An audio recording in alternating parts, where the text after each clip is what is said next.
Me enlazo ahora, como todos los miércoles, con Julio Millán, presidente de Consultores Internacionales SC y presidente del capítulo México de la Sociedad Mundial de Futuro. Mi querido Julio, ¿cómo estás? Buenos días. ¿Qué tal? Muy buenos días. ¿Qué tema abordamos esta semana, Julio? Oye, primero te felicito, qué buena entrevista, ¿eh? Muchísimas gracias, Julio. Porque es muy representativa de lo que está pasando en el mundo.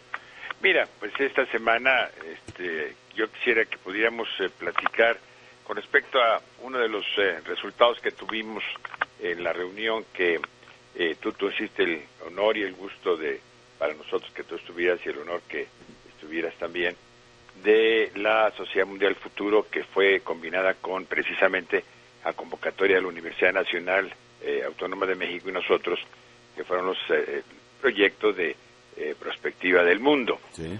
Pues en lo importante es la conclusión y cómo estamos siguiéndolo. Por eso me interesó mucho todo lo que está pasando en Naciones Unidas, porque es precisamente la Carta Universal de los Deberes y Obligaciones lo que estamos tratando de promover, y esta carta precisamente estará llevada a las negociaciones en diferentes países, que ya hay mucho interés en este sentido, y llevarlo a Naciones Unidas. El concepto propiamente es de que, considerando la falta de tener claras las obligaciones por parte del ser humano, pues se ha traducido en sociedades muchas caóticas, que no ha llegado a definiciones de los de los derechos.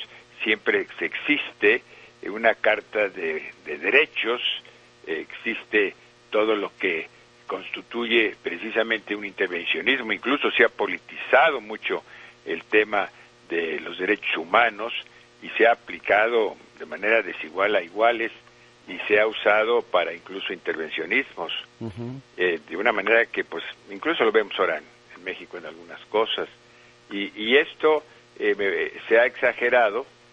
Hay cantidad de situaciones en Naciones Unidas y de comisiones de derechos humanos en todas partes, pero ¿dónde están las obligaciones? ¿Dónde están los deberes? ¿Dónde está la actitud que deberíamos de tener como humanos y como país y como mundo frente a las obligaciones que tenemos? Y créeme que en ese sentido hay muchísimas cosas que se tienen que hacer.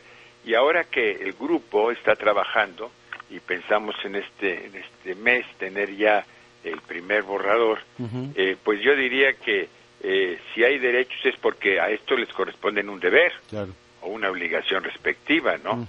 Y no existen derechos sin deberes. Y sí existe, como yo decía, una Declaración Universal de los Derechos Humanos. Luego, pues, los deberes son una precondición de los derechos. Y no entiendo o conozco bien a quién ejerzo mi derecho, y si no hago precisamente este ejercicio, pues, ¿cuál es mi obligación? Y es un aspecto que infiere a elementos desde el punto de vista de ética, de moral, de incluso de creencias, de tradiciones. Tiene una serie de efectos sumamente importantes. Y claro, en esta convocatoria y lo está liderado por la Universidad Nacional Autónoma de México, y están interviniendo muchísimas gentes muy capaces, y que están trabajando en esta elaboración. Están los profesores eméritos, y podría yo mencionar muchísimos nombres de los que están trabajando en los comités en diferentes áreas, como Juliana González, está Ángel. El tema de la bioética, eso es fantástico, abre una perspectiva de discusión enorme, la responsabilidad también con nosotros mismos, ¿no? Exactamente, pues, por ejemplo, toda la parte de la salud, la obligación que tenemos los humanos de esforzarnos a estar sanos, de esforzarnos a no cometer excesos que afecten no solamente a nosotros, sino a la propia sociedad. Claro. Yo te decía que tenemos muchísimas gentes, por ejemplo, Ángel Gabilondo Saminair, me voy a quedar corto, está pues hablaba de Juliana González, de Rolando Cordera, en fin, de muchos maestros eméritos de la universidad que van a estar en esto. Está coordinando muchas de esas cosas Saltiel Alatriste. Yo creo que el proyecto en sí es un proyecto muy viable. contamos con el apoyo también de José Ramón Cosío, magistrado de la Suprema Corte, de muchos abogados, y yo creo que el tema en sí es tan atractivo y es tan grande que mucha gente piensa que no vamos a lograr un proyecto de esta naturaleza. Pero creo que con el apoyo de la universidad, las universidades a su vez, las personas, y con respecto a la Sociedad Mundial del Futuro, es una propuesta que vale la pena. Hay un articulado de un proyecto ya en ese sentido, si me permite, Leonardo.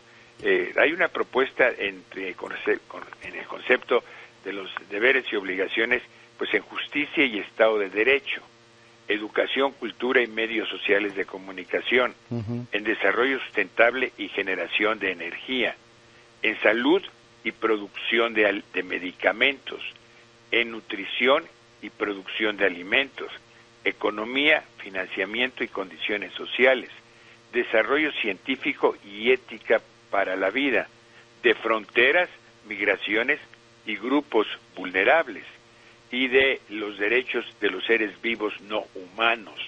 O sea, todo este contexto, si tú te recuerdas, y tú fuiste uno que dirigió una de las grandes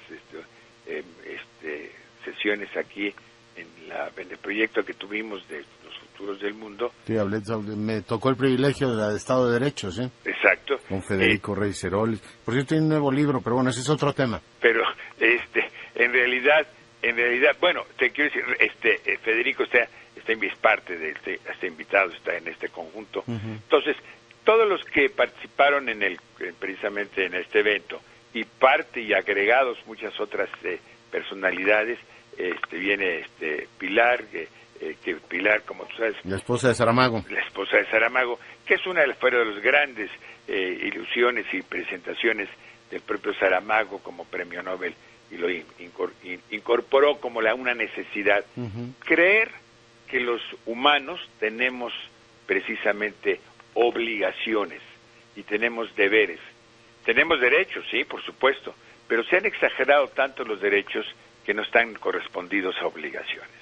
Y yo creo que este esfuerzo, y que salga de México, que sea una iniciativa, un proyecto que salga de nuestro país, como han salido otros proyectos que también han tenido éxito, como el Tratado Tlatelolco, como tú sabes que ha habido y que ha sido de tipo, digamos, universal, y podríamos señalar algunos otros, pero la realidad es que esto es un esfuerzo que sí ayuda al mundo, ayuda a las personas y ayuda al país. Y yo creo que es importante que el humano se convierta en un promotor y sobre todo en un creador de la propia estabilidad social, que su propia actitud ayude a la convivencia, que su propia actitud trate de minimizar, no en un término idealista, sino en un término realista, las distancias que hay ahora en estas injusticias que se generan. Sí. Yo creo que tenemos que crear valores que actualmente, desafortunadamente, Leonardo, parecerían a veces tan perdidos y tan ausentes de la conciencia, digamos, del común de la gente, ¿no? Lo es, y qué bueno que nos lo recuerdes, que haya hecho este enorme y muy valioso esfuerzo. Julio, pues muy agradecido.